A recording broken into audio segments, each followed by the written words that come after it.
Dalam episode sebelumnya, saya sudah mengajak teman-teman untuk melihat komplek makam Kasepuhan Girikusumo. Nah, di episode lanjutan ini, saya akan meneruskan perjalanan ke objek wisata alam Watu Lempit, di mana lokasinya tidak jauh dari komplek makam Girikusumo, Desa Banyumeneng. Ayo ikuti kembali perjalanan saya.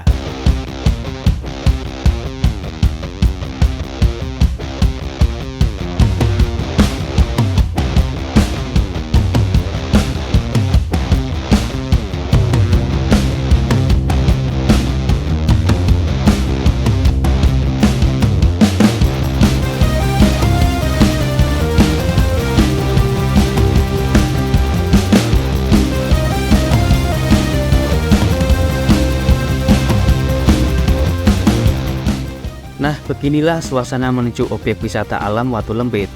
Kita harus melewati jalan di kawasan hutan Girikusumo yang ditumbuhi pohon jati seperti ini.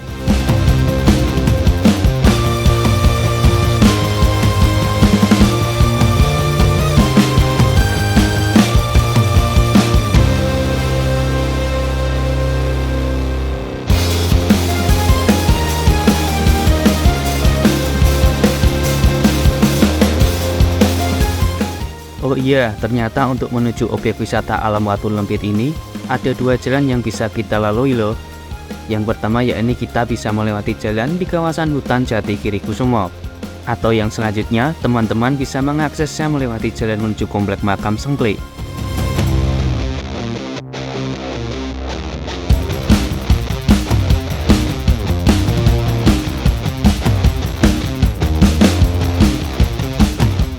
Nah, pada kesempatan kali ini, saya akan mengakses objek wisata alam Watu Lempit ini melalui jalan yang melewati komplek makam Sengklik.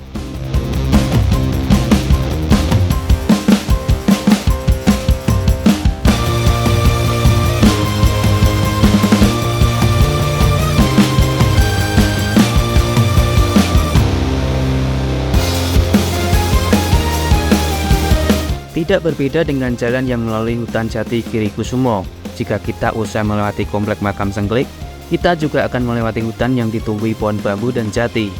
Saya menghimbau kepada teman-teman untuk tetap fokus dan berhati-hati saat melewati jalan ini, karena memang jalan ini kondisinya bergelombang, berbatu, dan berlumpur, terlebih jika musim penghujan.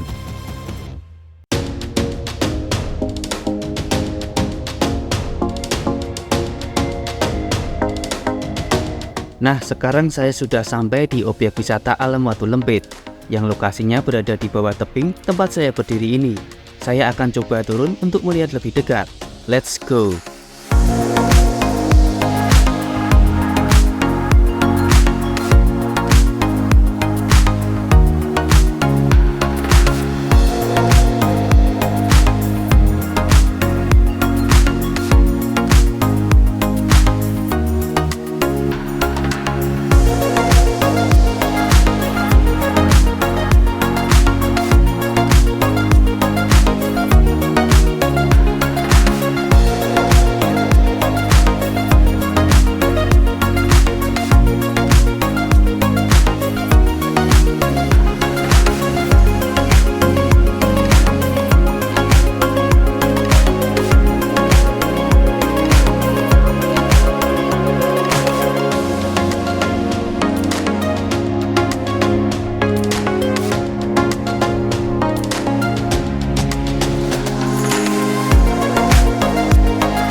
Nah, seperti inilah kondisi objek wisata alam Watu Lempit. Suasananya nampak ramai oleh pengunjung, terlebih di hari libur. Objek wisata ini sungguh unik, sebab pengunjung akan disuguhkan dengan pemandangan batu dengan struktur yang khas di sepanjang Sungai Markaban, orang setempat menyebutnya. Karena jika kita lihat batu-batu ini membentuk struktur seperti lipatan.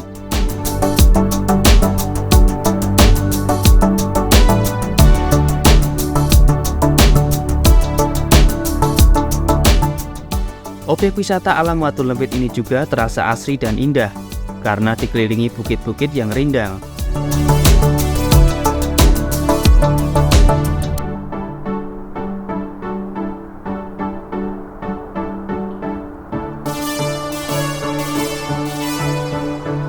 Yang tak kalah menariknya, di atas Sungai Markaban ini membentang jembatan tua bekas perlintasan kereta, yang dahulunya menjadi akses perdagangan bagi masyarakat setempat.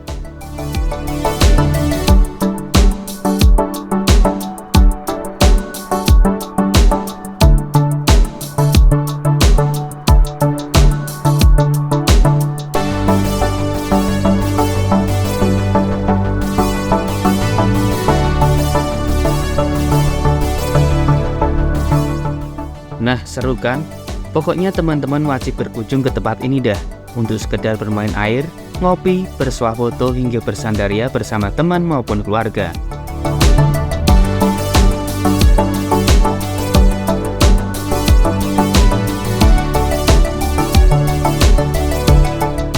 Dan sepengetahuan saya, objek wisata ini gratis. Kemungkinan kita hanya membayar uang parkir saja bagi pengunjung yang menggunakan sepeda motor.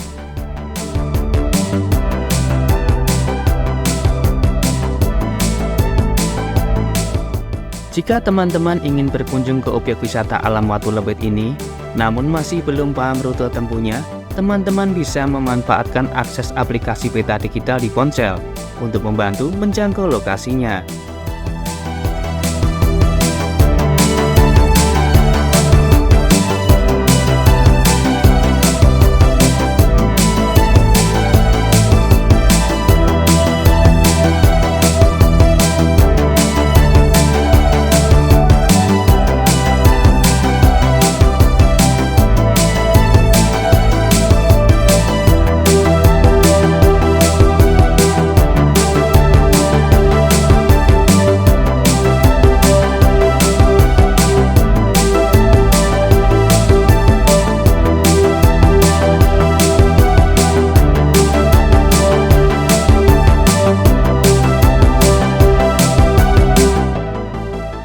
Oke, saya pun merasa sudah puas berada di objek wisata ini. Saatnya beranjak dan melanjutkan perjalanan kembali.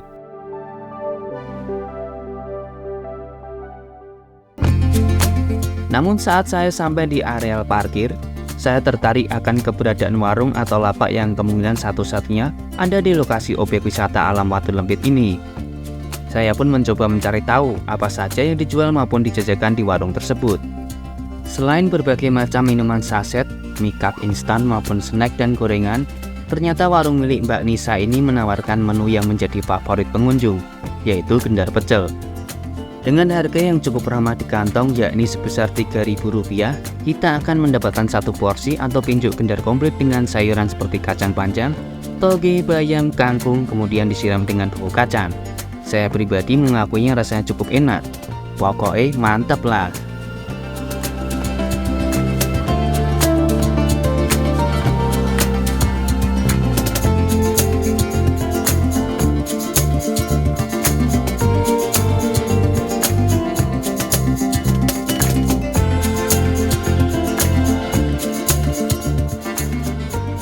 Oh iya, saat saya menikmati suasana santai ngobrol sambil menyantap gendar pecel bersama pembeli lain yang saya kenal bernama Pak Pri dan Ibu Suri, saya sempat mendapat informasi dari pemilik warung bahwa kurang lebih jika kita pergi ke arah timur mengikuti aliran sungai, di sana ada tebing atau dinding batu oleh masyarakat sekitar disebut juga Watu Lembit. Karena penasaran dan seperti berjodoh, atas saran itu saya temani Pak Pri dan Ibu Suri pun bergegas menuju lokasi tersebut.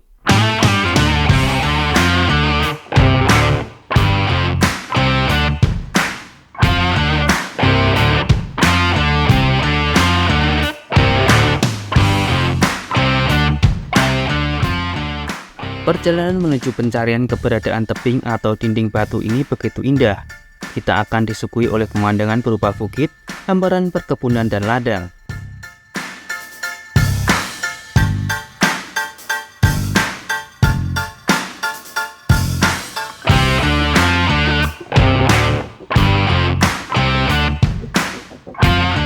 Meski sempat tersesat mencari keberadaan lokasi tersebut, kita pun akhirnya sampai di Watu Lembit.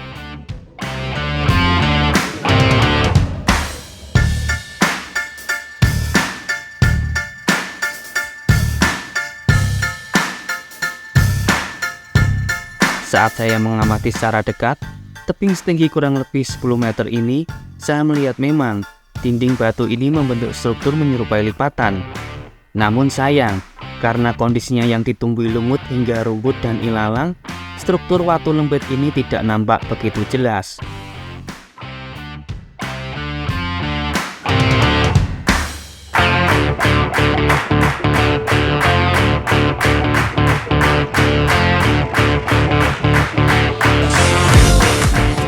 Oke, akhirnya rasa penasaran kami sudah terbayarkan. Namun sekali lagi, saat kita akan beranjak meneruskan perjalanan, kami kembali mendapat informasi bahwa tak jauh dari objek wisata Watu Lembit terdapat mata air atau orang menyebutnya sebagai Sendang Jodoh. Sekali lagi, seperti berjodoh, kita pun tidak menyia-nyiakan informasi itu dan kembali bergegas menuju lokasi.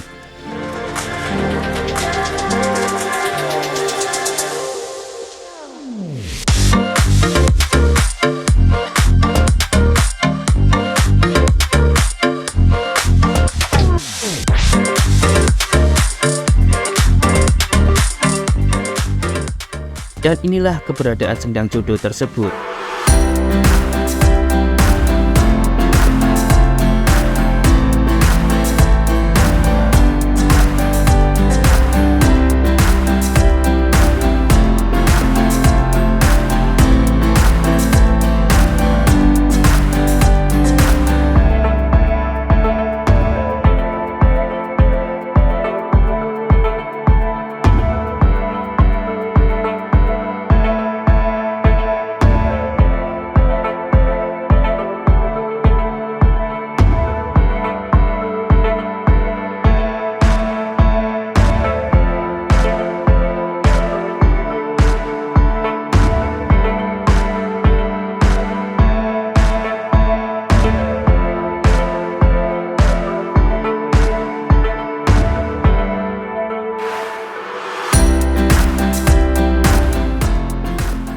Sepertinya petualangan gue saya sudahi sampai di sini.